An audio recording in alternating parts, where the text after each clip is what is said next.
See, this one is the arcing one, and how I need to trace the arc of this. You can use a motion tracker to use an arc, but at the end of your animation eye training, you're going to be looking to see these things in an actual live footage, so you're not going to have the opportunity to use a motion tracker or something like that. So again, we find a corner that we know is static, as in it's not like a part that bends, it's not hair, it's not like a finger that moves. It's something that you know is solid throughout the animation. And it's this clearly defined corner for me.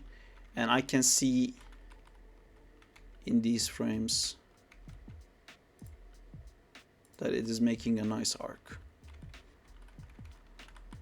You can see that it's making like a smooth arc. And the opposite of this, the thing that you need to look for, is what we call invisible walls.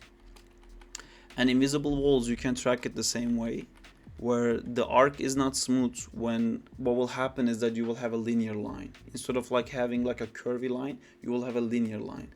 And this linear line always feels like there is an invisible force stopping something from moving.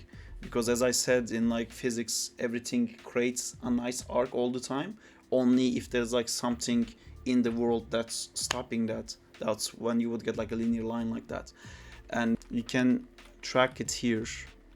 If I did the same thing for this line, you can see it feels like a robotic thing that hits an invisible wall.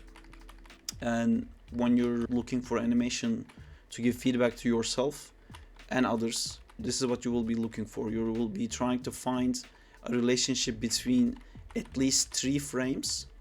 So for the leading one, we were just checking 1 frame. But for this one, you kind of have to look at 3 frames in succession to see if there's a wall. And you can see like in between these 2 frames, it's a complete linear line. And in between these 2 frames, 3 frames I should say, it's a complete linear line. And it creates this feeling of, it's basically not appealing for once. And it can also create that feeling of like something is hitting a wall and it's no longer able to move.